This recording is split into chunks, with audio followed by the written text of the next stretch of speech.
মুসআব বিন উমাইর তিনি কাফের, কালেমা পড়ে মুসলমান হন নাই, তাতে কি হয়েছে? কিন্তু আল্লাহর নবীর কোরআন তেলাওয়াত শোনার জন্য প্রত্যেকদিন বাইতুল্লাহে আসে। সুবহানাল্লাহ বলে। দেখতে শুনতে একেবারে সুদর্শন একজন যুবক, গায়ের মধ্যে থাকে দামি দামি পোশাক, আছে না? গায়ে দামি দামি পোশাক, দেখতে সুদর্শন, দেখলেই বোঝা যায় কোন অভিজাত ঘরের সন্তান, কোন শিক্ষিত সন্তান। মুসআব বিন উমাইর আল্লাহর নবীর কোরআন তেলাওয়াত শুনে এত পাগল হয়ে যায়, এত পাগল হয়ে যায়। একদিন এসে আল্লাহর নবীকে বলে, ওগো আল্লাহর নবী, আমি প্রতিদিন দাঁড়ায়া দাঁড়ায়া দূর থেকে আপনার কোরআনের তেলাওয়াত শুনি, কিন্তু দূর থেকে কোরআনের তেলাওয়াত শুনে আমার দিল ঠান্ডা হয় না। আমি চাই দূর থেকে না, আজকে থেকে আমি কাছ থেকে বসে বসে আপনার কোরআন তেলাওয়াত শুনবো। আল্লাহু আকবার, জোরে বলেন আল্লাহু আকবার। আল্লাহর নবী বললেন, মুসআব, তাহলে তুমি কালেমা পড়ে মুসলমান হয়ে যাও। আল্লাহু আকবার। মুসআব বিন উমাইর বলে, ওগো আল্লাহর নবী, আমি তো সেটাই চাই, যে কোরআন তেলাওয়াতের সুর শুনলে আমার পাথরের মতো হৃদয়টা মোমের মতো গলে যায়, আমি দুনিয়ার সব কিছু ভুলে যাই। ওগো নবীজি, আপনি আর দেরি করবেন না, আপনি এখনই আমাকে কালেমা পড়ে মুসলমান বানায়া দেন। ও যুবক, তুমি আমি মুসলমানের সন্তান, তুমি আমি ইসলামের জন্য কি বা করেছি, দ্বীনের জন্য কতটুকুন রক্ত দিয়েছি, দ্বীনের জন্য কতটুকুন ঘাম ঝরিয়েছি। অথচ ইসলাম হলো এমন একটা ধর্ম, ইসলাম নামক বৃক্ষের গোড়ায় যদি পানি ঢালা হয়, ইসলাম নামক বৃক্ষটা মরে যায়। আর ইসলাম নামক বৃক্ষের গোড়ায় যদি রক্ত ঢালা হয়, তাহলে ইসলাম নামক বৃক্ষটা তাজা হয়, তাজা। মুসআব বিন উমাইর বলে, গো আল্লাহর নবী, শুধু কালেমা পড়ে মুসলমানই হব না, প্রয়োজনে আল্লাহর কোরআনের জন্য, দ্বীনের জন্য নিজের জীবনটাই দিয়ে দিল। মুসআব বিন উমাইরকে আল্লাহর নবী কালেমা পড়ায় মুসলমান বানায় দিলেন। এখন তিনি চিন্তা করেন, গোপনে গোপনে কেন তিনি ইসলাম পালন করবেন? কারণ ইসলাম তো সত্য ধর্ম, সত্য ধর্ম সে গোপনে গোপনে পালন করবে, এটা তার প্রেস্টিজে লাগে, ব্যক্তিত্বে লাগে। যে আমি ইসলাম ধর্ম গ্রহণ করেছি, প্রকাশ্যে আমি ঘোষণা দিয়া দিব যে আমি মুসলমান হয়ে গেছি। ইমানের পাওয়ার কাকে বলে? আর আমরা মুসলমানরা হক কথা বলতেই ভয় পাই, কোরআনের কথা বলতেই ভয় পাই, মজলুম আলেমদের কথা বলতে ভয় পাই, কারাবন্দী আলেমদের কথা বলতে ভয় পাই, ঠিক কিনা বলেন? কিন্তু সাহাবীরা কেমন ছিলেন? মুসআব বিন উমাইর বলে, অমুসলিম কাফেরদেরকে আমি কেন ভয় করব? আমি প্রকাশ্যে ঘোষণা করব আমি মুসলমান হয়ে গেছি। আল্লাহু আকবার। তিনি দৌড়ায় বাড়িতে গেলেন, যায় তার মাকে ডাক দিছে, তালিয়া আম্মি, ও আম্মি এদিকে আসেন। মুসআব বিন উমাইরের মা আসলো। মুসআব বিন উমাইর বলে, মা, পেঁচায় পুচায় কথা বলা পছন্দ করি না, স্ট্রেট ফরওয়ার্ড বইলা দিলাম। কি বলবা বাবা, এমন করে বলছো কেন? বলে, এতদিন মূর্তি পূজা করতাম, মূর্তি পূজার দিন শেষ, আল কোরআনের বাংলাদেশ, ঠিক কিনা বলেন? মূর্তি পূজার দিন শেষ, মা, আমি কালেমা পড়ে মুসলমান হয়ে গেছি। আল্লাহু আকবার, জোরে বলেন আল্লাহু আকবার। মুসআব বিন উমাইরের মা তার বাবাকে ডাকছে, আত্মীয় স্বজনদেরকে ডাকছে, এদিকে আসো, কপাল পুড়ে গেছে। ছেলে যায় মুহাম্মাদের হাতে হাত রেখা কালেমা পড়ে মুসলমান হয়ে গেছে। কি সর্বনাশটা করছে! আসলে তো সর্বনাশ করে নাই, জান্নাতের পথ বেছে নিয়েছি জাহান্নামের পথ থেকে, ঠিক কিনা বলেন? এবার আত্মীয় স্বজনরা শোনার পরে এমন ক্ষিপ্ত হয়েছে মুসআব বিন উমাইরের উপরে। তারা কি করলো যাতে করে সে ঘর থেকে বের হইতে না পারে, এই কারণে তার দুই পায়ের মধ্যে শিকল বাঁধা হলো, হাতের মধ্যে শিকল লাগানো হলো। এত সুন্দর একটা সুদর্শন যুবককে এবার ঘরের খুঁটির মধ্যে বেঁধে রেখেছে, ঘরের খুঁটির মধ্যে বেঁধে রেখেছে। আত্মীয় স্বজন বলে, তুমি আর মুহাম্মাদের দরবারে যাইতে পারবা না, তার সাথে দেখাও করতে পারবা না, তোমাকে চিরজনমের জন্য শিকল দিয়ে আটকায় রাখলাম। ইসলাম গ্রহণ করার কারণে নির্মম নির্যাতন মুসআব বিন উমাইরের উপরে শুরু হয়ে গেল। ঠিকমতো খাওয়াও দেয় না, ঠিকমতো খোঁজ খবরও নেয় না, না খাওয়ায়া তাকে ঘরের মধ্যে শিকল দিয়ে বেঁধে রাখে। মুসআব বিন উমাইর দিনের পর দিন, রাতের পর রাত এভাবে কষ্ট করে। একদিন দূর থেকে মুসআব বিন উমাইরের মা সন্তানের দিকে তাকায়া তাকায়া কান্না করে, হায় রে, যতই হোক না হোক, যে মা গর্ভে ধরেছে তার তো মায়া লাগে, লাগে কি লাগে না? দূর থেকে সন্তানের এই অবস্থা দেখে মা কষ্ট পাইতেছে, কাছে আসছে, মা আয়েশা বলে বাবা রে এত বছর ধরে তোরে আটকায় রাখছি রে বাবা, আমি তোর মা হইয়া সহ্য করতে পারি না। মুসআব বিন উমাইর বলে মা যদি আমাকে তুমি ভালোবাসা থাকো আমার হাতের শিকল আর পায়ের শিকলটা ছেড়ে দাও। মুসআব বিন উমাইরের মা বলে বাবারে হাতের শিকল পায়ের শিকলটা খুলে দিলে তুই কি করবি? বলে আমি মুহাম্মদ সাল্লাল্লাহু আলাইহি ওয়াসাল্লামের দরবারে চলে যাব। মুসআব বিন উমাইরের মা বলে বাবারে তুই যে কালেমা পড়া মুসলমান হলি আমার জন্য কি তোর মায়া লাগে না? আমি তোকে 10 মাস 10 দিন গর্ভে ধারণ করে লালন করেছি। মুসআব বিন উমাইর বলে মা তোমার জন্য আমার মায়া লাগে, তুমি আমার জন্মদাতা মা, কিন্তু মা তুমি শুইনা রাখো তোমার চাইতেও আমি মুহাম্মদ সাল্লাল্লাহু আলাইহি সাল্লামকে আরো বেশি ভালোবাসি। আল্লাহু আকবার। মা আমি তোমাকে ছাড়তে পারবো, আল্লাহর নবীকে ছাড়তে পারবো? মা তুমি আমার হাতের শিকলটা খুলে দাও, পায়ের শিকলটা খুলে দাও। আপনারাই বলেন একটা মানুষকে দিনের পর দিন শিকল দিয়া বেঁধে রাখলে তার শরীরের অবস্থা কি হয়? আর দেখতে শুনতে কত সুন্দর একজন সুদর্শন যুবক মুসআব বিন উমাইর, দিনের পর দিন রাতের পর রাত ভালো করে না খাওয়া না ঘুম, আল্লাহর নবীর ভালোবাসায় তার আর মন টিকে না, ছটফট করে একেবারে শুকায়া কাঠ হয়ে গেছে। এবার যায় আল্লাহর নবীর সাথে সাক্ষাৎ করলেন। ওগো নবীজি দেখেন আপনার হাতে হাত রেখে কালেমা পড়ে মুসলমান হওয়ার কারণে আমার মা বাবা আমার উপর কেমন নির্যাতন করেছে। আল্লাহর নবী বললেন মুসআব রে তুমি যদি এখন মক্কায় থাকো তোমার উপরে আরো অত্যাচার করবে, তুমি একটা কাজ করো তুমি মক্কা থেকে হিজরত করে মদিনায় চলে যাও। এবার আসেন, এবার নিজের মাতৃভূমি আত্মীয় স্বজন মা বাবা সহায় সম্পত্তি দুনিয়ার ভোগ বিলাসিতা আরাম আয়েশ সব বিসর্জন দিয়া মুসআব বিন উমাইর এবার মক্কা থেকে মদিনায় হিজরত করা শুরু করলেন। কার মন চায় নিজের মাতৃভূমি ছেড়ে যেতে? মুসআব বিন উমাইর বারবার মক্কার দিকে তাকায়, যেতে মন চায় না, কারণ এটাই তো তার জন্মভূমি মাতৃভূমি। মা বাবার কথা মনে পড়ে, ভাই বোনের কথা মনে পড়ে, কত সুন্দর একটা সংসার ফ্যামিলির মধ্যে শান্তিতে ছিল, কোনোদিন শরীরের মধ্যে কোনো কষ্ট লাগতে দেয় নাই। আজকে না খেতে খেতে শুকায়া কাঠ হয়ে গেছে, গায়ের মধ্যে ভালো কোনো জামা কাপড় নাই। আল্লাহ নবী এই দৃশ্য দেখা এত কষ্ট পাইলেন, নবীজি মুসআব বিন উমাইরকে জড়ায় ধরলেন আর বললেন মুসআব কিছুদিন আগেও তোমার গায়ে কত দামি দামি পোশাক ছিল, তোমার শরীরের মধ্যে কত সুন্দর সুঠাম দেহ ছিল, কত সুন্দর তুমি সুদর্শন ছিলে, একমাত্র কালেমা গ্রহণ করার কারণে তোমার উপর এমন অত্যাচার নির্যাতন করা হয়েছে, তোমাকে না খাওয়া দিতে দিতে তুমি শুকায়া কাঠ হয়ে গেছো, এখন তোমার গায়ের মধ্যে দামি জামা কাপড়ও নাই। এ মুসআব তুমি আল্লাহর দ্বীনের জন্য এত কষ্ট করেছো মুসআব, তুমি মনে রেখো এর চাইতে আরো উত্তম জিনিস আল্লাহ তোমার জন্য জান্নাতে রেডি করে রেখেছে। মুসআব বিন উমাইর আল্লাহ নবীর জবানে কোরআন শুনতে শুনতে পুরো কোরআন মুখস্থ করে ফেলেছে। সুবহানাল্লাহ। কোরআনের প্রতি তার এত ভালোবাসা ছিল, কোরআনের প্রতি এত ভালোবাসা ছিল। 2012 সালে আওয়ামী লীগের একটা প্রোগ্রামে সরাদি উদ্যানে ত্রিবার্ষিক কাউন্সিল আমাকে কোরআন তেলাওয়াতের জন্য দাওয়াত দিচ্ছে। অনেক বড় একজন নেতা হিন্দু আইসা বলে হুজুর আপনার কোরআন তেলাওয়াত আমার ভালো লাগে। আমি মনে মনে কই মিয়া ভালো লাগবে না কেন, তোমাদের দাদা আবু জেহেলি তো নবীর কোরআন তেলাওয়াত শুনতো, আর তোমারে তো গনাই ধরি না। আরে কোরআন তো ভালো লাগার জিনিস, ভালো লাগবে, যেটার কাছে লাগবে না বুঝতে হবে ওটার মধ্যে সমস্যা আছে। কথা বল, ওটার মধ্যে শয়তান আছে। আল্লাহর কোরআন যার ভালো লাগে না এটা হলো খাঁটি শয়তান, কোনো ভেজাল নাই। কথা বল, নির্ভেজাল শয়তান। আবু লাহাবরা পর্যন্ত নবীর কোরআন তেলাওয়াতের লোভ সামলাইতে পারে না।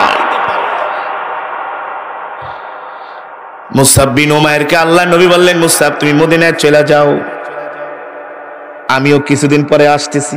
সুবহানাল্লাহ। মুসআব বিন উমাইর চলে গেলেন মদিনায়, কালেমা পড়ে মুসলমান হইছে, ইমানের পাওয়ার, কিসের পাওয়ার? এবার মদিনায় যায় মানুষদেরকে ডেকে ডেকে শুধু কোরআন শিখায়। কি শিখায়? কোরআন শিখায়।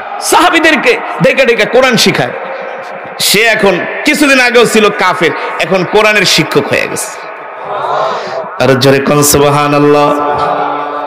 তার কিছুদিন পরে আল্লাহর নবী মক্কা থেকে হিজরত করে আবার মদিনায় গেলেন, যে দেখে মুসআব বিন উমাইর কাফেরদেরকে কালেমা পড়ে মুসলমান বানাইছে, আবার সাহাবীদেরকে কোরআন শিখাইতেছে, মানে একটা দাওয়াতি কাজ চালু করে দিছে, একটা দাওয়াতি কাজ তিনি মিশন চালু করে দিয়েছেন। আল্লাহর নবী যখন মক্কা থেকে হিজরত করে মদিনায় গেলেন, যাওয়ার কিছুদিন পরে মক্কার কাফেরেরা মুসলমানদের উপরে এত ক্ষিপ্ত হইল, আল্লাহর নবীর উপরে এত ক্ষিপ্ত হইল, এবার মুসলমানদেরকে শেষ করে দেওয়ার জন্য বিনা নোটিশে, বিনা কথায়, বিনা তারিখে উস্কানিমূলক ভাবে মক্কা থেকে হাজার হাজার কাফের মদিনায় রওনা শুরু করছে মুসলমানদেরকে শেষ করে দেওয়ার জন্য। আল্লাহর নবী আগে থেকেই জানতে পারলেন যে কাফেরেরা মদিনা আক্রমণ করবে, আল্লাহ তাআলা জানায় দিয়েছেন জিব্রাইলের মাধ্যমে। আল্লাহর নবী সব সাহাবীদেরকে ডাকলেন, ও সাহাবীরা আসো আসো, মক্কার কাফেরেরা আসতেছে, আবু জেহেল আবু লাহাবের দল আসতেছে, ওদের মিত্ররা আসতেছে, আমাদের উপরে হামলা করবে, অতর্কিত হামলা। কিন্তু আল্লাহ তাআলা আমাকে জানায় দিছে এখন তো আমাদের আর বসে থাকার সময় নাই, ওরা যদি মদিনায় হামলা করে আমাদেরও পাল্টা হামলা করতে হবে, এই জন্য যুদ্ধের প্রস্তুতি নাও। কিসের প্রস্তুতি? সেই যুদ্ধের নাম হলো উহুদের যুদ্ধ, যেই যুদ্ধে 70 জন সাহাবী শাহাদাত বরণ করেছেন। কতজন? সেই 70 জন সাহাবীর লাশটা এখনো উহুদের ময়দানে গোরস্থানের মধ্যে আছে। সব হাজিরা গেলে ওই গোরস্থানের সামনে দাঁড়ায় দোয়া করে আল্লাহু আকবার। নবীজি সব সাহাবীদেরকে একত্রিত করলেন, যুদ্ধের ময়দানে পাঠাবেন। নবীজি এক এক করে সবার চেহারার দিকে তাকাচ্ছেন যে কাকে যুদ্ধের সেনাপতি বানানো যায়। একজন সেনাপতি তো লাগবে, যিনি কালেমার জান্ডা নিয়ে সবার অগ্রভাগে থাকবে। নবীজি একেবারে নিরীক্ষণ ভাবে তাকাইতেছেন কাকে সেনাপতির দায়িত্ব দেওয়া যায়। সবার দিকে তাকাইতে তাকাইতে সুদর্শন যুবক মুসআব বিন উমাইরের দিকে নবীজির নজর পড়ছে। আল্লাহু আকবার। নবীজি ডাক দিয়া বলে, মুসআব বিন উমাইর, আজকে উহুদের যুদ্ধের পতাকাটা আমি তোমার হাতে তুলে দিলাম। আল্লাহু আকবার, জোরে বলেন আল্লাহু আকবার। মুসআব বিন উমাইর শক্তিশালী ছিল আর খুব সাহসী ছিল, খুব সাহসী। নবীজি বলে, যাও, উহুদ যুদ্ধের পতাকা তোমার হাতে তুলে দিলাম, তুমি হবা সেনাপতি, তুমি সবার অগ্রভাগে থাকবা। এবার মুসআব বিন উমাইর রাদিয়াল্লাহু তাআলা আনহু আল্লাহর নবীর নেতৃত্বে সাহাবীরা উহুদের ময়দানে চলে গেলেন।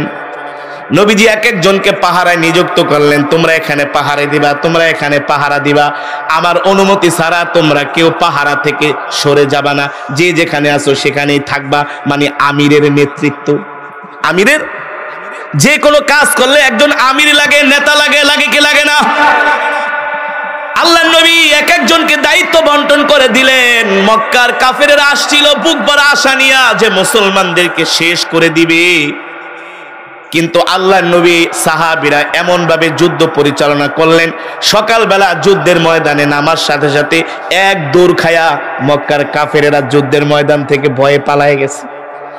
এক দৌড় খাইছে, আইছিল যে শেষ করে দিব, কিন্তু এমন মারা মারছে সাহাবীরা, এক মাইরে পুরো ময়দান খালি নাই, কাপুরুষের মতো মক্কার দিকে একেবারে দলবল যা ছিল গনিমত মাল ঠাল ফালায়া, শুধু জীবন নিয়া আর তরবারি নিয়া পালায়া শুধু মক্কার দিকে যাইতেছে ঘোড়া দৌড়ায়া, অস্ত্র শস্ত্র খাবার রসদপত্র যা ছিল সব ফালায়া চলে গেছে। সকালে ধাওয়ানি দিছে আর সারা দিনে আসে না। সাহাবীরা মনে করছে যে হারামজাদারা মাইর খেয়া পালায় গেছে, আর মনে হয় আসবো না। তো সাহাবীরা কি করছে, যে গনিমতের মাল টোকানো শুরু করছে। কাফের তো ওরা অনেক দূরে যায় সংঘবদ্ধ কয় যে দেখি মুসলমানরা কি করে। গোয়েন্দা পাঠাইছে, আয়া দেখে যে সাহাবীরা গনিমতের মাল টোকাইতেছে, মাল সংগ্রহ করতেছে। কারণ সাহাবীরা জানে সন্ধ্যা হয়ে গেছে, এখনো ওরা আসে না, তার মানে ভয় পায়া পালায় গেছে। কিন্তু নবীজি বলছে, সাবধান, যে যেখানে পাহারায় আছো সেখানেই থাকবা, স্থান ত্যাগ করা যাবে না। তো নবীজির এই কথাটাকে তারা ভুলে গেছে, অমান্য করে নাই, ভুলে গেছে সাহাবীরা আনন্দে, যে আসে না আর কি আসবে নাকি। আমরা হইলে তো করতাম, আরো বেশি করতাম। আমরা তো সাথে সাথে মাল টোকানি শুরু করতাম, যে যা পারো তাড়াতাড়ি ল। বাংলাদেশে অনেক জায়গায় মারামারি হইলে লুট করে না, হ্যাঁ হ্যাঁ ঠিক কিনা বলেন? আমরা তো লুট করে সব নিয়ে যেতাম, তো সাহাবীরা তো আল্লাহর পয়গম্বরের সাহাবী, সকাল সন্ধ্যা পর্যন্ত অপেক্ষা করছে, দেখে আসে না কাফেরেরা, সূর্য ডুববে ডুববে অবস্থা, আসে না। তো কিছু সাহাবী দেয়া গনিমতের মাল টোকানো শুরু করলো, মানে চেইন অফ কমান্ড ভেঙে গেছে, যার যার জায়গায় শেষে নাই। কাফেরেরা কি করছে? খালিদ ইবনুল ওয়ালিদের নেতৃত্বে পিছন থেকে সংঘবদ্ধ হয়ে পাহাড়ের চিপা দিয়া, সরু পথ দিয়া অতর্কিত আয়েশা মুসলমানের উপরে হামলা শুরু করছে। অতর্কিত আয়েশা মুসলমানের উপরে কি করছে? হামলা শুরু করছে। কিন্তু মুসলমান তো, সাহাবীরা তো মানে গনিমতের মাল সংগ্রহ করতেছে, তারা জানে না যে ওরা আবার হামলা করবে। মুসলমানরা ছত্রভঙ্গ হয়ে গেছে, এমন অতর্কিত হামলা শুরু করলো কাফেরেরা। কাফেরদের টার্গেট ছিল উহুদের ময়দানে সর্বপ্রথম আল্লাহর নবীকে দুনিয়ার জমিন থেকে বিদায় করে দেওয়া। বলেন নাউজুবিল্লাহ। এই কারণে হাজার হাজার কাফের এসে আল্লাহর নবীকে চতুর্দিক থেকে ঘিরে ধরলেন।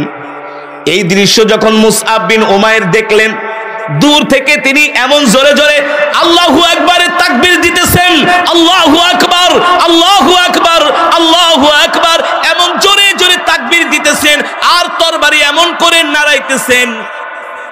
তার উদ্দেশ্য ছিল তার তাকবীরের আওয়াজ শুনে যাতে কাফেরেরা তার দিকে দৌড়ায়া যায়, নবী যাতে উহুদের ময়দানে নবীর উপরে যাতে আক্রমণ করতে না পারে। এটা ছিল তার একটা কৌশল। ঠিক তার কৌশল কাজও হয়েছে। মুসাইব বিন ওমর কাফেরদেরকে ডাইকা বলে, এই কাফেরেরা, পারলে আমার সাথে লড়তে আয়। তোরা যদি তোদের মায়ের দুধ খেয়ে থাকস আমার সাথে লড়তে আয়। তোরা যদি তোদের সন্তানকে এতিম করতে চাস আমার সাথে লড়তে আয়। কাপুরুষের দল, আল্লাহর নবীর কাছে কেন গেছস? আয়, পারলে আমার কাছে আয়। কাফেরেরা ক্ষিপ্ত হয়ে একে তেলে ওইটারে আগে ধরতে হবে, তাকে আগে মারতে হবে। সব কাফেরেরা আইসা মুসাব বিন উমাইরকে গ্রাউ করছি। ওই দিক থেকে আল্লাহর নবীকে সাহাবীরা এই সুযোগে চতুর্দিক থেকে প্রাচীরের মতো ডাল হয়ে নবীর চতুর্পাশে দাঁড়ায় গেছি। এবার হাজার হাজার কাফেরের সাথে একা মুসাব বিন উমাইর লড়াই করতেছে। আল্লাহু আকবার। নবীর জন্য কেমন ভালোবাসা, নবীর জন্য কেমন ভালোবাসা। বলে, আমার গায়ে কাফেরের তরবারি আঘাত লাগুক, কিন্তু নবীর গায়ে একটা ফুলের টোকাও সহ্য করব না। নিজে ডাকতেছে, আমার সাথে আয়। আপনারাই বলেন, হাজার হাজার মানুষের সাথে কি একজন মানুষ কখনো যুদ্ধ করে জিতা সম্ভব, পারা সম্ভব? তারপরে মুসাব বিন উমাইর এক হাত দিয়া কালেমার পতাকা উঁচিয়ে ধরে আর এক হাত দিয়া তরবারি চালাইতেছেন, কাফেরদেরকে হত্যা করতেছেন। এই দৃশ্য দেখে কাফেররা আরো খেপে গেছে যে আমরা একজন মানুষের সাথে পারতেছি না, এটা মানুষ নাকি অন্য কিছু, সবাই মিলা ওরে ধর। এবার চতুর্দিক থেকে মুসাব বিন উমাইরকে তারা ঘিরে ধরলেন। একজন কাফের এসে মুসাব বিন উমাইরের ডান হাতে একটা কোপ মারলেন। এক আঘাতে মুসাব বিন উমাইরের ডান হাত কেটে গেল। এবার মুসাব বিন উমাইর কালেমার পতাকাটা দাঁত দিয়া কামড় দিয়া ধরে বাম হাত দিয়া তরবারি চালাইতেছেন। একা হাজার হাজার কাফেরের সাথে তিনি একা লড়াই করতেছেন। একজন কাফের পিছন দিক থেকে এসে মুসাব বিন উমাইরকে উমাইরের বাম হাতে তরবারি দিয়ে আঘাত করলেন। বাম হাত দেহ থেকে বিচ্ছিন্ন হয়ে পড়ে গেল। এবার ডান হাতও নাই, বাম হাতও নাই। মুসাব বিন উমাইর কালেমার পতাকাটা দাঁত দিয়ে চিবি ধরে আল্লাহু আকবারের ধ্বনি দিচ্ছেন। কাফেরেরা চতুর্দিক থেকে তীর নিক্ষেপ করতেছেন, বর্ষা নিক্ষেপ করতেছেন। তীর আর বর্ষার আঘাতে মুসাব বিন উমাইরের দেহটা ক্ষত বিক্ষত হয়ে তিনি উহুদের ময়দানে সেই জায়গায় লুটায়া পড়লেন। আর সেই জায়গায় তিনি শাহাদাতের অমীয় সুধা পান করে জান্নাতের মেহমান হয়ে গেলেন। ওই দিক থেকে সাহাবীরা আল্লাহর নবীকে চতুর্দিক থেকে ঘিরে ধরেছে। মদিনায় খবর হয়ে গেল, শুনছনি আল্লাহর নবীকে কাফেরেরা শহীদ করে ফেলেছে। এই কথা শোনার পরে মদিনার ছোট ছোট বাচ্চারা, মহিলারা দৌড়ে দৌড়ে উহুদের ময়দানে আসতেছি। বলে, কোথায় যাও? বলে, আমি যাচ্ছি উহুদের ময়দানে। আরে জানোনি তোমার সন্তান তো শহীদ হয়ে গেছে। মদিনার মহিলারা বলে, জানতে চাই না। তোমার স্বামী তো শহীদ হয়ে গেছে। বলে, জানতে চাই না। তোমার 2 সন্তান তো শহীদ হয়ে গেছে। বলে, জানতে চাই না। আগে বলো আমাদের কলিজার টুকরা নবী কেমন আছে। সব শেষ হয়ে যাক, কলিজার টুকরা নবী কেমন আছে আগে বলো। আল্লাহু আকবার। মুসআব বিন উমাইরের স্ত্রীর নাম ছিল হামনা। সেও দৌড়ায় উহুদের ময়দানে আসছে, সেও দৌড়ায় দৌড়ায় উহুদের ময়দানে আসছে। যুদ্ধ শেষ হয়ে গেল। আল্লাহর নবী সব সাহাবীদের লাশগুলো একত্র করতেছেন। আল্লাহর নবী সবাইকে কবর দেওয়ার জন্য লাশগুলো সংগ্রহ করতেছেন। দেখা গেল যুদ্ধের এক কোণার মধ্যে যেখানে কাফেরদের ভিড় ছিল, ওই জায়গায় আল্লাহর নবীর প্রিয় সাহাবী মুসআব বিন উমাইর রাদিয়াল্লাহু তাআলা আনহুর নিথর দেহটা মরুভূমির মধ্যে পড়ে আছে। কাফেররা এমন তরবারি দিয়া তীর দিয়ে আঘাত করছে, পুরা চেহারাটা রক্তাক্ত হইয়া মরুভূমির বালিতে পুরা চেহারাটা একেবারে আচ্ছন্ন হয়ে গেছে, চেহারা আর চিনা যায় না। মুসআব বিন উমাইরের দুই হাত নাই, তার নিথর দেহটা উহুদের ময়দানে পড়ে আছে। আল্লাহর নবী ডাক দিলেন, আবার সাহাবীর লাশটা আমার কাছে নিয়ে আস। দেখলেন ডান হাতও নাই, বাম হাতও নাই। সাহাবী মুসআব বিন উমাইর কালিমার পতাকাটা দাঁত দিয়ে কামড়ে ধরে আছে। শরীরে এত তীরের আঘাত, তরবারির আঘাত, পুরা শরীরটা একেবারে রক্তাক্ত হয়ে গেছে। নবীজি সহ্য করতে পারলেন না, নবীজি সহ্য করতে পারলেন না, নবীজি কান্না করে দিলেন। এবার নবীজি মুসআব বিন উমাইরের লাশটা আল্লাহর নবীর কাছে আনা হলো। নবীজি তার স্ত্রী হামনাকে ডাক দিলেন, হামনা, এই যে দেখো তোমার মামা এখানে শাহাদাত বরণ করেছেন, এই যে দেখো তোমার ভাই শাহাদাত বরণ করেছেন। লাশ পর্যায়ে আল্লাহর নবী বলে, দেখো তোমার প্রিয় স্বামী মুসআব উহুদের ময়দানে শাহাদাত বরণ করেছেন। আহারে, একজন স্ত্রী যখন দেখে যুদ্ধের ময়দানে স্বামীর লাশটা পড়ে আছে, দুই হাত নাই, চেহারায় রক্ত, মরুভূমির বালুতে পুরা চেহারা চিনা যায় না, এই অবস্থা দেখা মুসআব বিন উমাইরের স্ত্রী হামনা চিৎকার করে কান্না করতেছে আর বলে, প্রিয় স্বামী, আপনি আমাকে একা করে চলে গেলেন, কেবলই তো কিছুদিন আগে আমাকে বিবাহ করে এনেছিলেন, ভালো করে পরিচয় হলো না, সাক্ষাৎ হলো না, এভাবে করে আপনি আমাকে বিধবা করে চলে গেলেন। আল্লাহ নবী এই দৃশ্য দেখে আর সহ্য করতে পারলেন না। নবীজি ডাক দিয়া বলে, হামনা রে, কেঁদো না, কেঁদো না, আল্লাহ তাআলা এর থেকে তোমাদের জন্য উত্তম জিনিস জান্নাতের মধ্যে রেখেছেন। এবার নবীজি নিজের হাতে মুসআব বিন উমাইরকে কবর দিবেন, কিন্তু কাফনের কাপড় নাই। এমন একটা শোচনীয় অবস্থা, কাফনের কাপড় নাই। মুসআব বিন উমাইরের গায়ের মধ্যে যে কাপড়টা ছিল ওইটা দিয়েই আল্লাহর নবী শরীর ঢাকার চেষ্টা করতেছেন। মাথা ডাকলে পা খালি হয়ে থাকে, পা ডাকলে মাথা খালি হয়ে থাকে, কাফনের কাপড়টা পর্যন্ত পায় নাই। শেষ পর্যন্ত আল্লাহর নবী বললেন, ঠিক আছে, আমার সাহাবীর মাথাটা ঢাইকা দাও, চেহারাটা ঢাইকা দাও, পা ঢাকার দরকার নাই। পা খালি ছিল, শুধু চেহারা আর শরীরটা ঢেকে। আল্লাহর নবী মুসআব বিন উমাইরের দিকে তাকায় বললে, মুসআব রে, আমি তো আমার নিজের চোখে দেখেছি, তুমি ছিলা মদিনার মক্কার সম্ভ্রান্ত পরিবারের সন্তান, তুমি কি পোশাক আশাক পরতা এটা আমি আমার নিজের চোখে দেখেছি রে মুসআব। তুমি কত দামি দামি পোশাক পরতা, ভালো ভালো খাবার খাইতা, তোমার সম্পদের কোনো অভাব ছিল না, তুমি ছিলে সম্ভ্রান্ত পরিবারের সন্তান। আজকে দ্বীনের জন্য, ইসলামের জন্য কাফনের কাপড়টাও তোমার গায়ে ভালো করে জুটে নাই। আমি নবী সহ্য করতে পারি না। উহুদের ময়দানে হাত তুলে আল্লাহর কাছে দোয়া করলেন, আল্লাহ,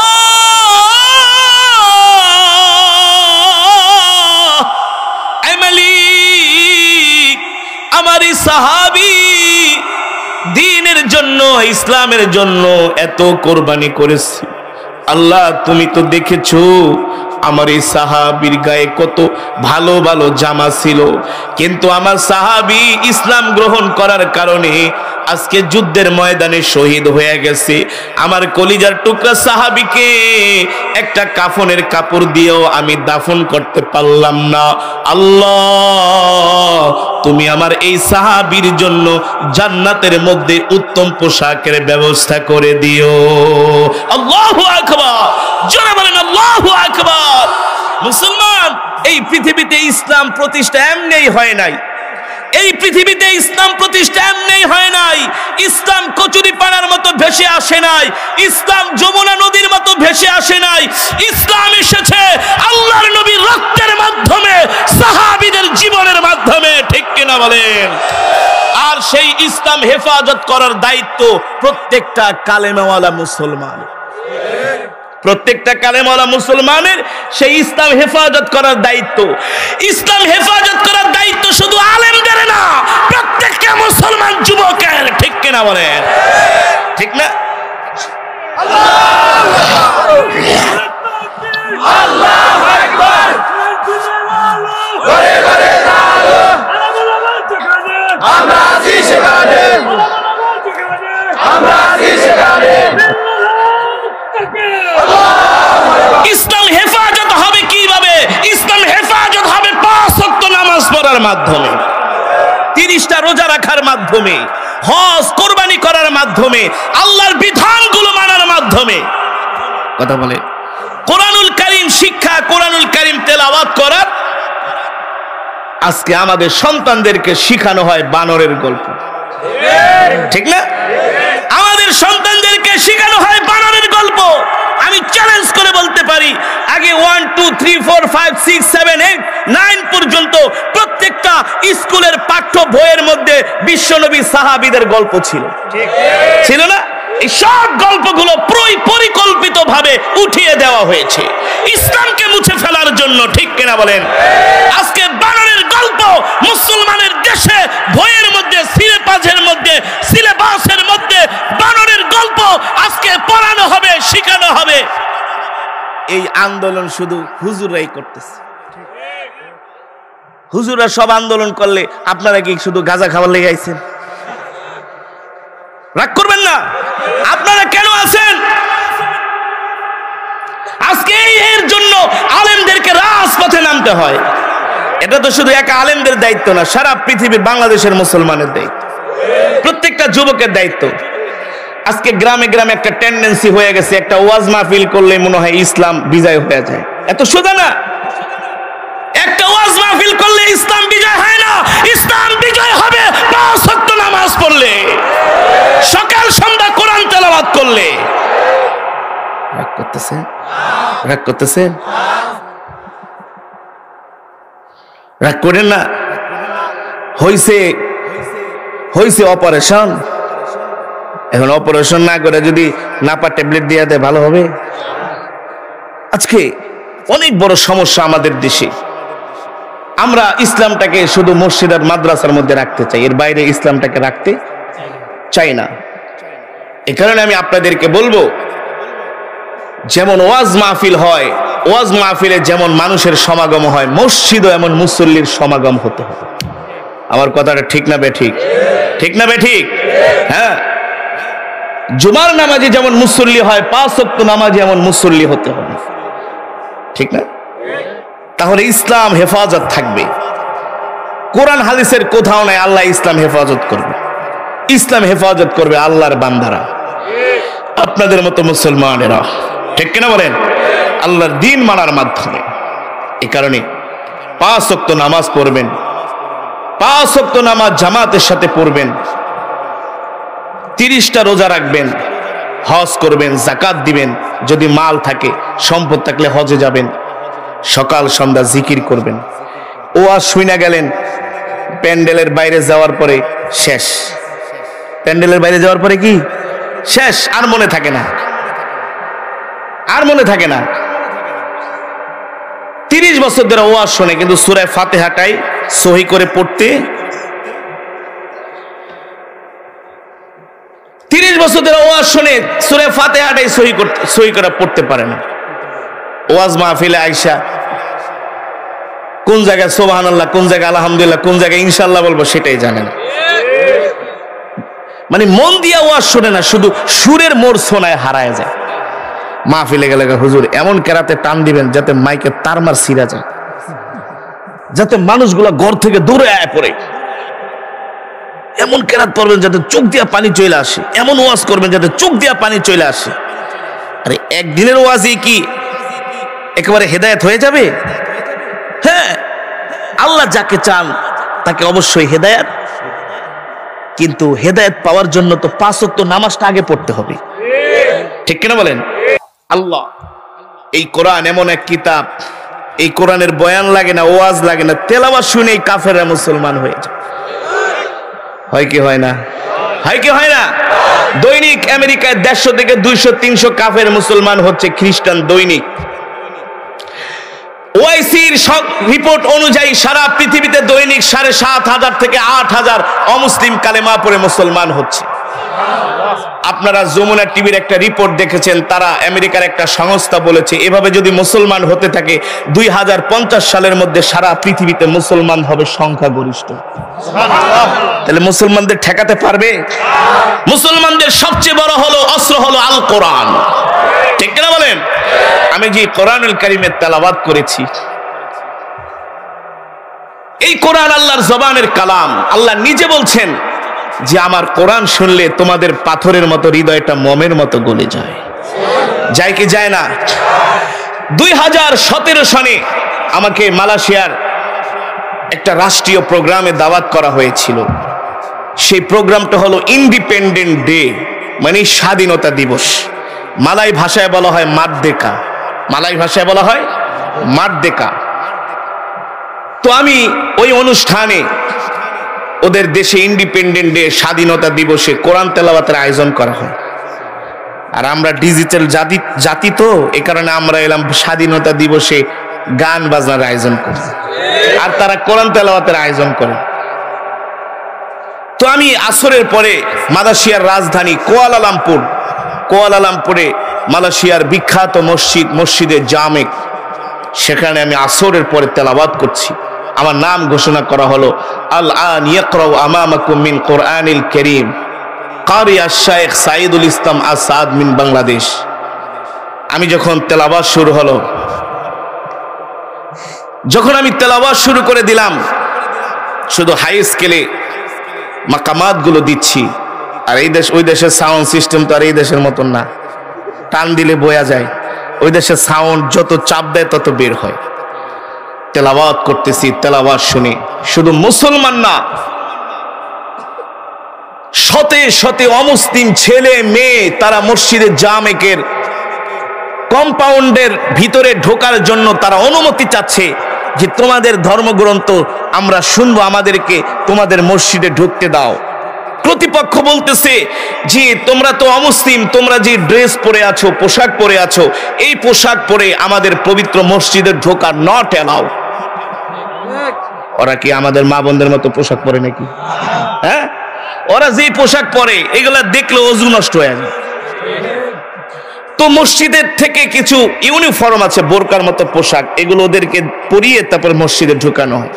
মসজিদ কমিটি বলছে আই এম এক্সট্রিমলি সরি, আমাদের কাছে যে ইউনিফর্ম গুলো ছিল সেগুলো এখন আর নাই, পোশাকগুলো নাই, যা ছিল তোমাদের অন্য ধর্মাবলম্বীদেরকে আমরা দিয়েছি, দেখো তারা বসে বসে আমাদের ধর্মগ্রন্থ শুনছে, এখন তোমাদেরকে বাহিরে দাঁড়ায় দাঁড়ায় শুনতে হবে। অমুসলিম ছেলে মেয়েরা চাতক পাখির মতো কোরআনের সুর শুনে তারা তাকিয়ে আছে। কেন বা তাকাবে না? কোরআনের সুর হলো পৃথিবীর শ্রেষ্ঠ সুর। কোরআনের সুরের মতো পৃথিবীতে আর কোন সুর আসে না, আসবে? মুসলমান,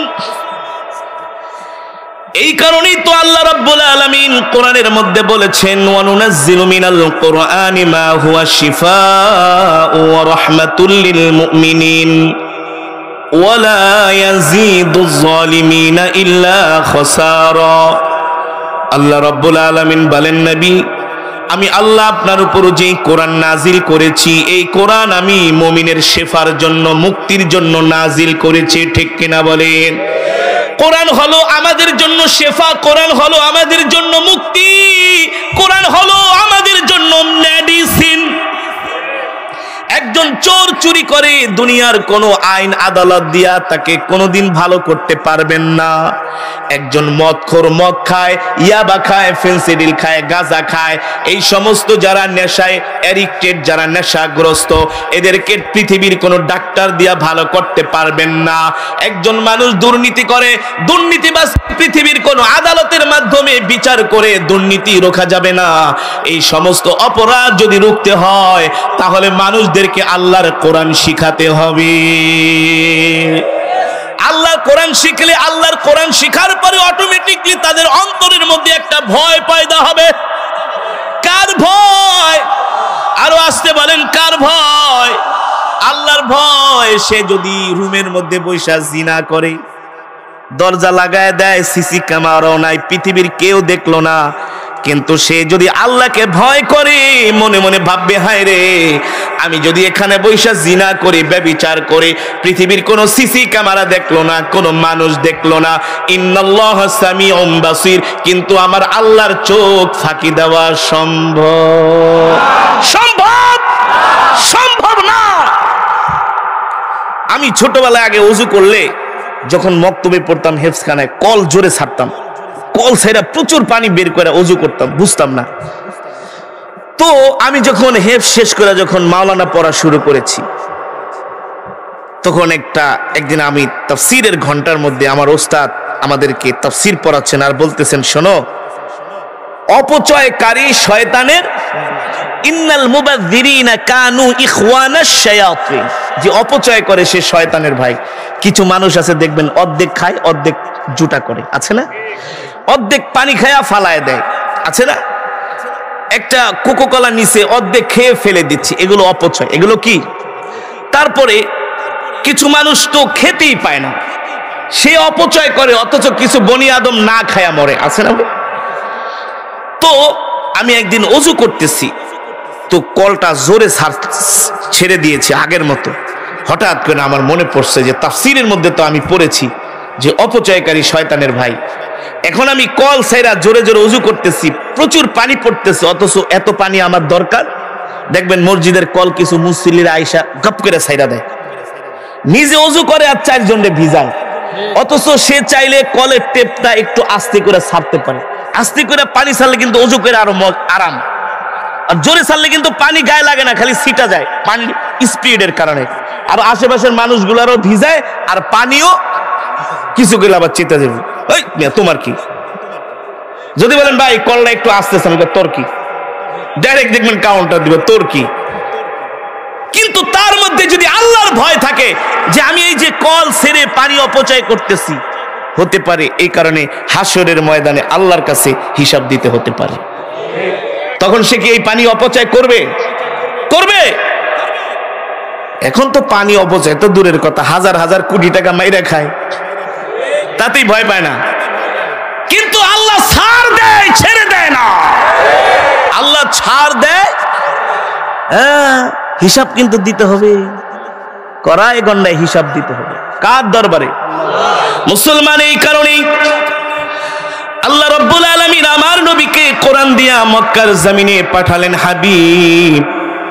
এই মক্কার মানুষগুলো বর্বর, মক্কার মানুষগুলো জাহেল, মক্কার মানুষগুলো জিনা করে, ব্যভিচার করে, ডাকাতি করে, চুরি করে, মানুষের সম্পদ মারে, এমনকি ছোট ছোট কন্যা সন্তানদেরকে জ্যান্ত মাটির মধ্যে পুঁতে দেয়, কবর দেয়। এর মতো আর বর্বর হতে পারে?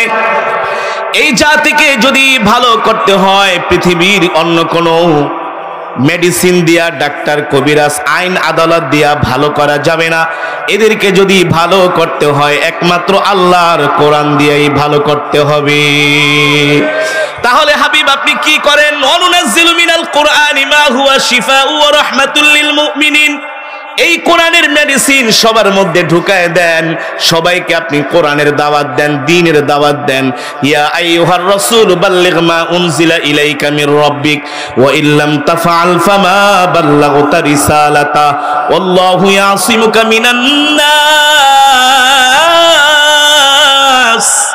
আল্লাহ রাব্বুল আলামিন বলেন, নবী আমি আপনাকে যেই কোরআন দিয়েছি, এই কোরআন দিয়ে আপনি মানুষদেরকে দাওয়াত দেন, মানুষের কাছে যান, তাবলীগ করেন, বুঝায়া দেন, ঠিক কিনা বলেন? এবার আল্লাহর নবী কোরআনের দাওয়াত দেওয়ার জন্য মক্কার দাঁড়ে দাঁড়ে ঘরে ঘরে মক্কার কাফেরদের কাছে আল্লাহর কোরআনের দাওয়াত নিয়ে যাওয়া শুরু করলেন। মক্কার কাফেরেরা কোরআনের দাওয়াত গ্রহণ করে না, উল্টা আমার নবীকে মক্কার কাফেরেরা মিথ্যাবাদী বলে। বলেন নাউজুবিল্লাহ। কিন্তু একদল যুবক আবার আইসা ঠিকই নবীজির কোরআন তেলাওয়াত শুনে। আল্লাহু আকবার, জোরে বলেন আল্লাহু আকবার।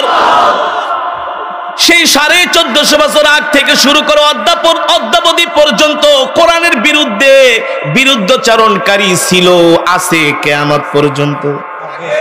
আবার আল্লাহর কাছে এমন পেয়ারা বান্দা আছে যারা কোরআনের জন্য নির্দ্বিধায় নিজের জীবনটাও দিয়ে দিতে পারে। আমরা কোরআনকে ভালোবাসি, শয়তানকে বলতে চাই, শয়তান এতদিন যা করছো না করছো, কোরআন পায়া তোরে ভুলে গেছি, তোর সময় নাই। ঠিক কিনা বলেন? আমরা কার গোলাম? আরো জোরে বলেন, কার গোলাম? আমাদের হায়াতের মালিক কে? আমাদের রিজিকের মালিক কে? আমাদের হায়াতের মালিক আল্লাহ, রিজিকের মালিক আমরা। আমরা এক আল্লাহর গোলামি করি। ঠিক কিনা বলেন? তাহলে মুসলমান, আসমান কার? জমিন কার? আসমান যার, আইন চলবে তার। জমিন যার, বিধান চলবে তার। আল্লাহর জমিনে অন্য কোন তন্ত্র মন্ত্র কুফরি মতবাদ চলতে দেওয়া যাবে না। যার জমিন তার আইন, যার আসমান তার বিধান। ঠিক কিনা বলেন?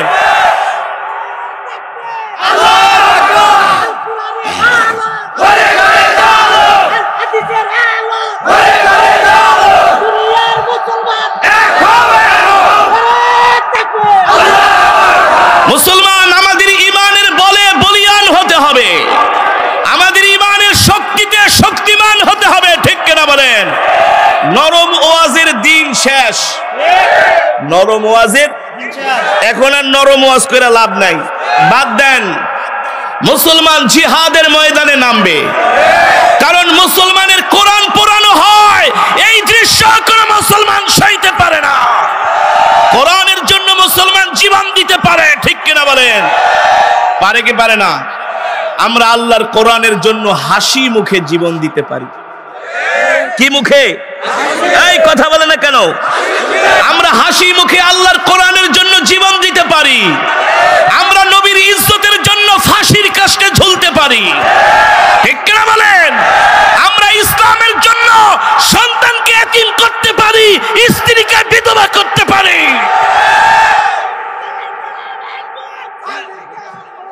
মুসলমান, আমরা পারি কি পারি না? হ্যাঁ, আমরা যে পারি এর প্রমাণ আমরা দিয়েছি। এত সোজা না। আমরা দরবারি আলেম না, আমরা হক কথা বলতে যে আল্লাহ ছাড়া কাউকে ভয় করি না। আরে ঢাকার শহরেই তো, রাজধানীতেই তো হক কথা বলেন, এটা তো সিরাজগঞ্জের শহর। এটা কই? আমরা তো রাজধানীতে বুক ফুলায়া কোরআনের কথা বলি, ইসলামের কথা বলি। আসছি একদিন, যাব একদিন। মৃত্যুকে কখনো হক্কানি আলেমরা ভয় করে না, দরবারি আলেমরা ভয় করে। ঠিক কিনা বলেন? মুসলমান, সারা পৃথিবীতে আজকে কোরআনে আগুন দেওয়া হয়। নাউজুবিল্লাহ বলেন। সারা পৃথিবীতে কোরআনের কপিকে আগুন দেওয়া হয়। এটা দেখার পরে কোন মুসলমানের অন্তরে যদি কষ্ট না লাগে, ওটা মুসলমান না, ওটা মুনাফিক, ইহুদি খ্রিস্টানদের দালাল। যারা কোরআনে আগুন দিয়েছে, আল্লাহ আপনি তাদের ধ্বংস করে দিন, ওদের 14 গোষ্ঠী ধ্বংস করে দিন, আবু জেহেল আবু লাহাবের মতো ধ্বংস করে দিন। ঠিক কিনা বলেন? যুবক মুসলমান, আমাদের ঈমানের পরীক্ষা দেওয়ার সময় আসছে। ঠিক না? ঈমানের পরীক্ষা দিতে হবে। এই ইসলামের জন্য, এই দ্বীনের জন্য, এই কোরআনের জন্য আল্লাহর নবী তায়েফের ময়দানে রক্ত দিয়েছেন, উহুদের ময়দানে দান মোবারক শহীদ করেছেন। আল্লাহর নবীর সাহাবীরা এই কোরআনের জন্য, ইসলামের জন্য, দ্বীনের জন্য তারা মা বাবা, আত্মীয় স্বজন, পরিবার পরিজন, এমনকি নিজের মাতৃভূমি ছেড়েছেন একমাত্র দ্বীনের জন্য। আমরা সেই বিশ্ব নবীর শিষ্য। এই পৃথিবীর বয়স আর বেশি দিন নাই। এক এক করে আমেরিকা, রাশিয়া কিন্তু তৃতীয় বিশ্বযুদ্ধ লাগাই দিতেছে। পারমাণবিক বোমার বোতাম টিপলেই কিন্তু সারা পৃথিবীতে মিনিমাম 5 কোটি মানুষ মারা যাবে, কম হলেও। আর কত যে পঙ্গু হবে, কত যে লুলা হবে, ল্যাংড়া হবে, কানা হবে, সেটার আর বলার। নবী সাল্লাল্লাহু আলাইহি ওয়াসাল্লাম বলেছেন, নবীজি সাল্লাল্লাহু আলাইহি ওয়াসাল্লাম বলেছেন, শেষ জামানায় একটা মালহামা হবে। কি হবে? তৃতীয় বিশ্বযুদ্ধ হবে। এই যুদ্ধে যত পারমাণবিক বোমা, ট্যাঙ্ক, কামান ঠামানি সব শেষ হয়ে যাবে। পৃথিবীর পরাশক্তিগুলো ভেঙে খান হয়ে যাবে। আর সেই দিন বেশি দূরে নয়, এই পৃথিবীর রাজত্ব মুসলমানের হাতে চলে আসবে ইনশাআল্লাহ। 100 বছর পরে পরে একটা পরিবর্তন হয়। খেলাফত বিলুপ্ত হয়েছে, 99 বছর হয়ে গেছে, 24 সালে 100 বছর পূর্ণ হবে। ইহুদি খ্রিস্টান, আমরা তো কোরআন নিয়ে গবেষণা করি না, আমরা তো আছি শুধু মেসি আর রোনাল্ডোরে নিয়ে, ঠিক না? বাঙালি হুজুকে মাতাল, আমরা আছি ফুটবল খেলা নিয়ে, আমরা আছি বাংলা সিনেমা নিয়ে আর টাঙ্গাইলা ভাষায় কৌতুক নিয়ে। হ্যাঁ, চায়ের দোকানে দেখে আর খিলখিল করে হাসে। আর ইহুদি খ্রিস্টানরা তারা গবেষণা করে বাইর করতেছে যে আমাদের সময় কিন্তু ফুরায় আসছে, অমুসলিমদের সময় ফুরায় আসছে, কারণ তারা 100 বছর যাবত মুসলমানের উপর অত্যাচার করতেছে। এই পৃথিবীর জমিনে ইসলাম বিজয়ের সুবহে সাদিক উদিত হয়েছে, শুধু সকাল হওয়া বাকি। সুবহে সাদিক উদিত হয়েছে, ইসলাম বিজয়ের আজান শুরু হয়ে গেছে। উদাহরণ দিব, আফগানিস্তানের মোল্লাদের কাছে, নিরস্ত্র মোল্লাদের কাছে রাশিয়া মাইর খাইছে। আমেরিকা 20 বছর মোল্লাদের মাইর খায়া আফগানিস্তান থেকে পালাইছে। এখন ওই আফগানের মোল্লাদের কাছে ডরে আর কেউ যাইতে চায় না, এই মোল্লাদের সাথে পারা যায় না, ঠিক কিনা বলেন? দুর্বল একটা শক্তি সারা পৃথিবীকে পরাস্ত করেছেন। কি করেছেন? পরাস্ত করেছেন। সারা পৃথিবীতে মুসলমান হওয়ার হিরিক পড়ে গেছে, হিরিক। আমেরিকার একটা সংস্থা তারা গবেষণা করে দেখেছে, দৈনিক গড়ে আমেরিকায় 4 থেকে 500 খ্রিস্টান কালেমা পড়ে মুসলমান হয়ে যাচ্ছে। কি শুনে? শুধু আল্লাহর কোরআনের তেলাওয়াত শুনে। 5 ওয়াক্ত নামাজ, সকাল সন্ধ্যা কোরআন তেলাওয়াত করতে হবে, তাহলে ওয়াজ শুনলেই চোখ দিয়ে শুধু পানি চলে আসবে। এখন আমরা আছি ঘুষের সুদের সাথে জড়িত। বাংলাদেশের গ্রামে গ্রামে এখন সুদের রমরমা ব্যবসা। কথা কয় না? এখন একটু বলবেন, হুজুর এতক্ষণ যা ওয়াজ করছেন তো ভালোই লাগছে, এখন আবার কি কোন? আপনি সুদ খায়া যদি সেজদা দিতে সেজদা কালো বানায় ফেলান, ওই সেজদা আল্লাহর দরবারে। সাবধান, সুদ আছে কি আছেন আপনাদের এলাকায়? গ্রামীণ ব্যাংক, আশা, 1 লাখ টাকা নিবা, হালাত মাসে 10,000 টাকা সুদ দিবা। কি ব্যবসা পাইছে, বাপরে বাপ, কি ব্যবসা!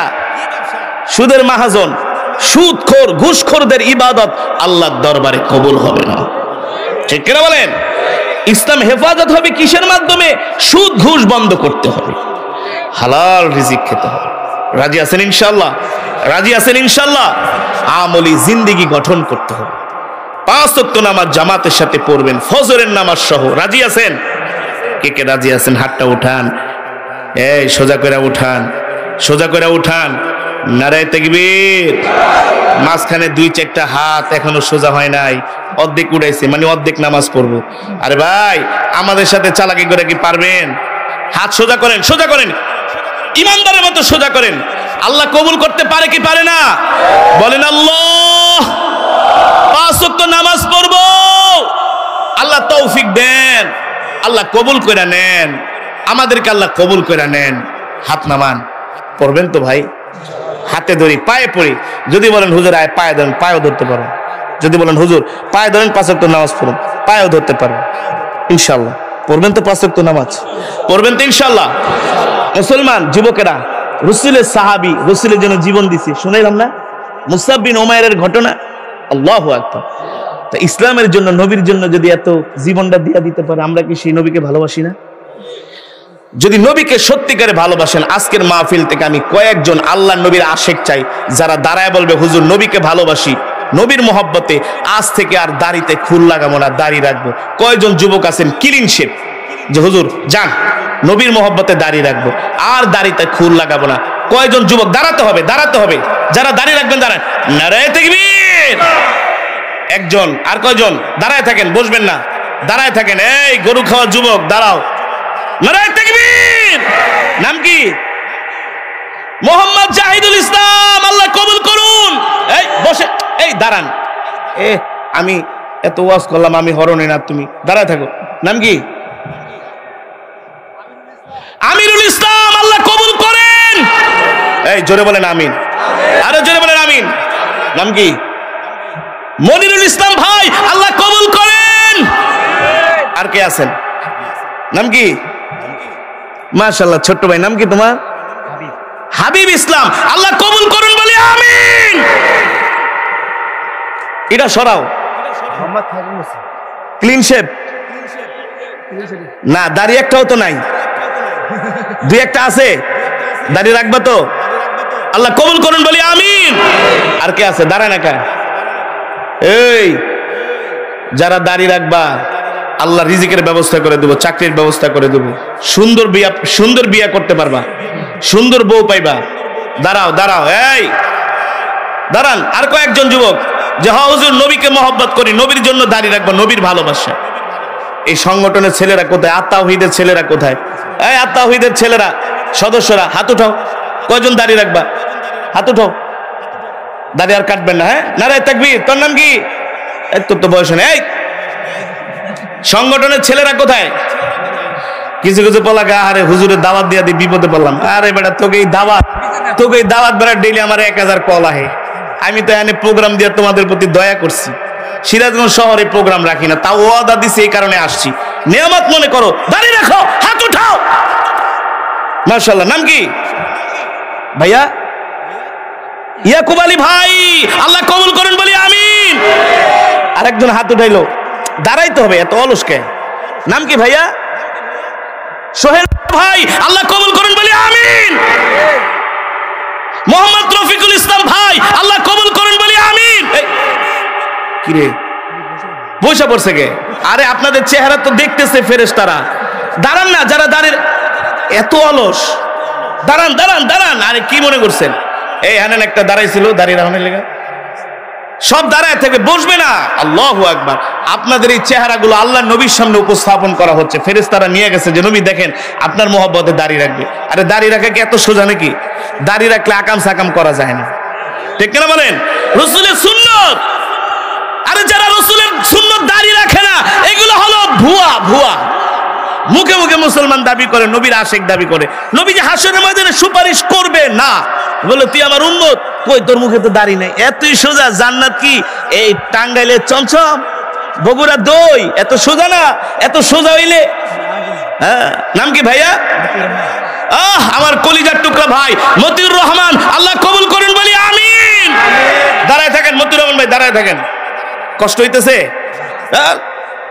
আর কয়েকজন যুবক দাঁড়াও। এ যাদের কপাল ভালো রে, মাশাআল্লাহ। নাম কি ভাইয়া? সাইদুল। আরে আমার দোস্ত, আল্লাহ আমার দোস্তরে কবুল করেন বলি আমিন। দাঁড়িয়ে রাখবি? ইয়াহিয়া, মাশাআল্লাহ, আল্লাহ কবুল করুন বলি আমিন। আর কয়জন? সোয়াদ, চয়ন ইসলাম, আল্লাহ কবুল করুন বলি আমিন। মাশাআল্লাহ। আর কয়জন? আর কয়জন? জান্নাতের টিকিট দেওয়া হইতেছে রে। এই মিস করতেছো। কপাল থাবড়াইবা, হাসরের মাঠে আঙ্গুল কামড়াইবা, কোনো লাভ হইব না, লাভ হবে না। হ্যাঁ? আরেকজন মাশাআল্লাহ। নাম কি? বাকি বিল্লাহ ভাই, কবুল করুন বলি আমিন। আরো কেউ রাখবেন? রাখলে দাঁড়ান। এই শেষ সুযোগ। মাশাআল্লাহ। নাম কি? নাইমুল ইসলাম, আল্লাহ কবুল করুন আমিন বলেন। মোহাম্মদ গুলজার হোসেন, আল্লাহ কবুল করুন বলে আমিন। আর কয়েকজন? আর নাই। মাশাআল্লাহ। নাম কি? মুজিবুর রহমান, আল্লাহ কবুল করুন বলে আমিন। মাশাআল্লাহ। কই কই নাম কি ভাইয়ার নাম কি?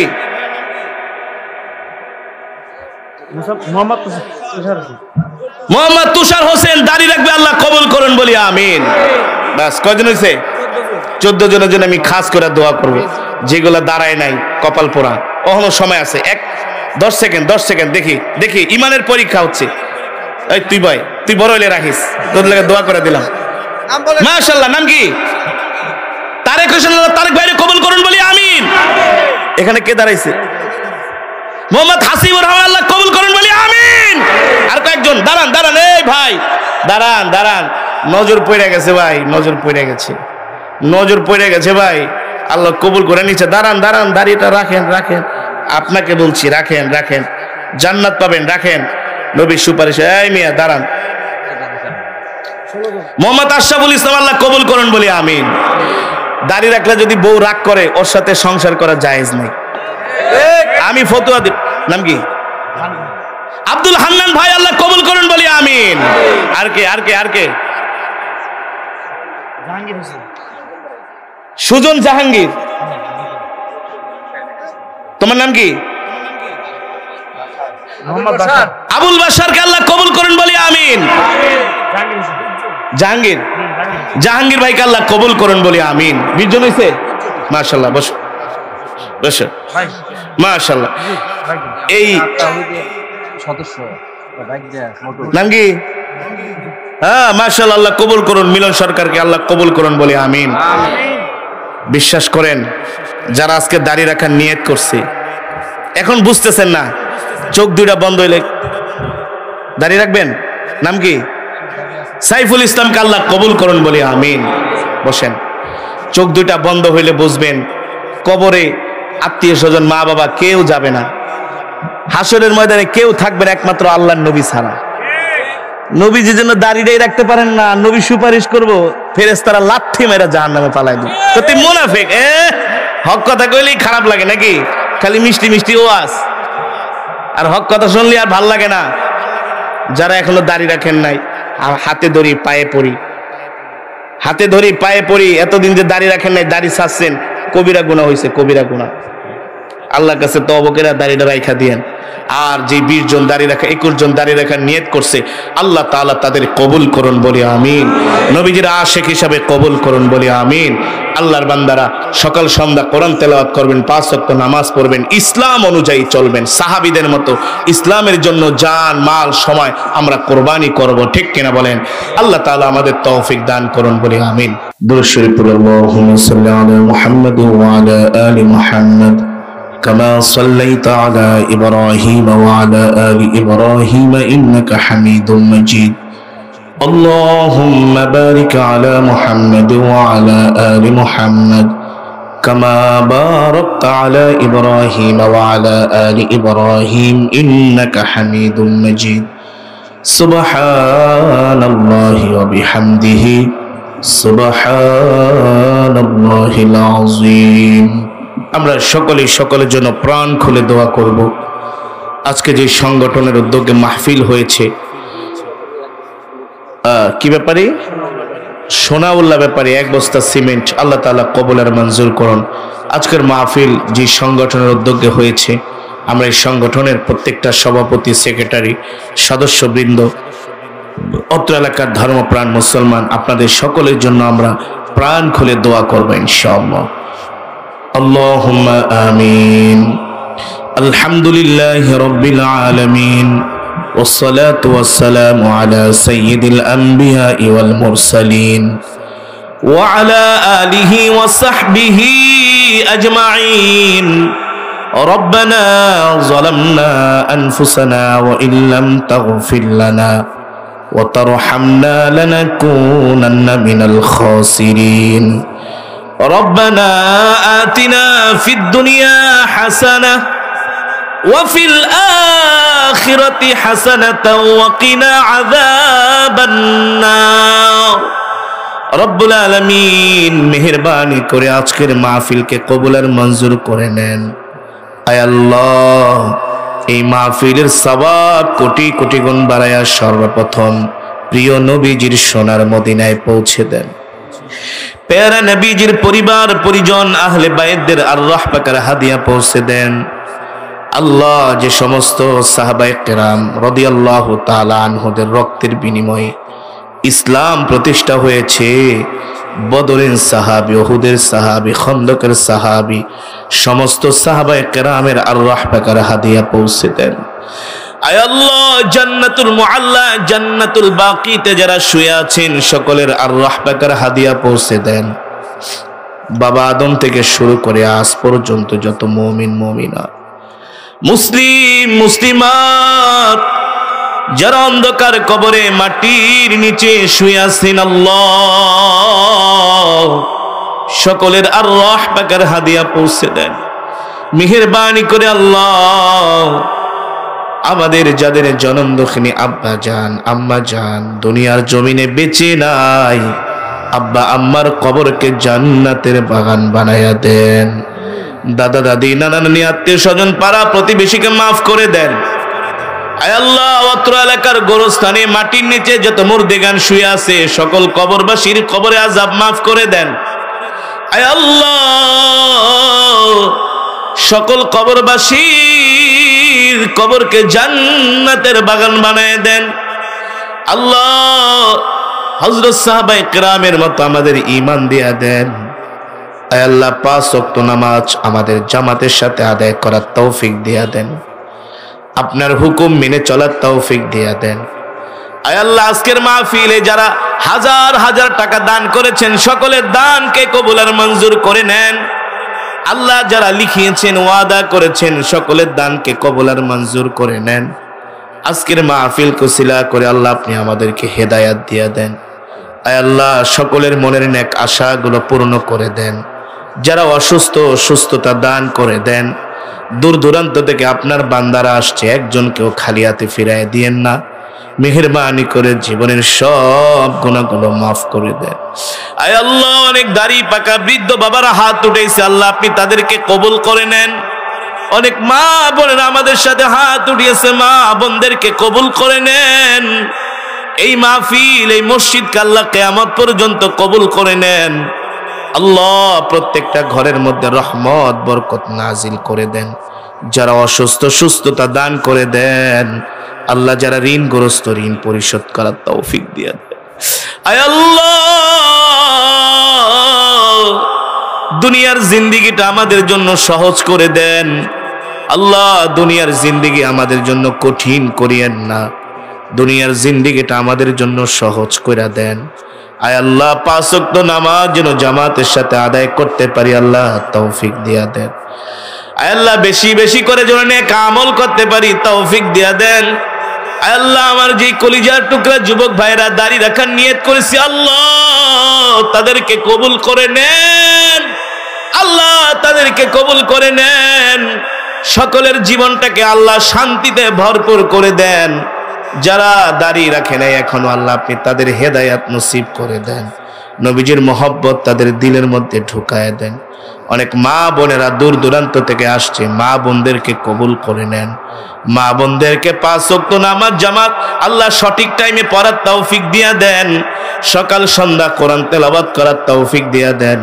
মা বোনরা যেন পর্দায় থাকতে পারে, আল্লাহ তৌফিক দিয়া দেন। যে যে উদ্দেশ্য নিয়ে আপনার দরবার হাত উঠিয়েছে সকলের মনের নেক আশাগুলো পূর্ণ করে দেন। রব্বির হামহুমা কামা রব্বায়ানি সগীরা, রব্বির হামহুমা কামা রব্বায়ানি সগীরা। মালিক, বয়ানের শেষে আপনার কাছে দরখাস্ত করি, বারবার মক্কা মদিনায় যাওয়ার তৌফিক দিয়ে দিয়ে। প্যারে নবীকে আল্লাহ ঘুমের মধ্যে জিয়ারত নসিব করায় দিয়ে। আল্লাহ, এই পৃথিবী ছেড়ে একদিন চলে যেতে হবে। মৃত্যু থেকে কেউ বাঁচতে পারে না, আমরাও বাঁচতে পারবো না। ওই অন্ধকার কবরে একা একা কিভাবে থাকবো আল্লাহ? আমরা আল্লাহকে ডাক দেই, ইয়া আল্লাহ। আরো জোরে বলি ইয়া আল্লাহ, আরো জোরে বলি ইয়া আল্লাহ। মালিক আমরা নাফরমান, আপনি রহমান। এই গভীর রজনীতে আল্লাহ আপনাকে ডাক দিছি, খালি হাতে ফিরাইয়া দিয়েন না।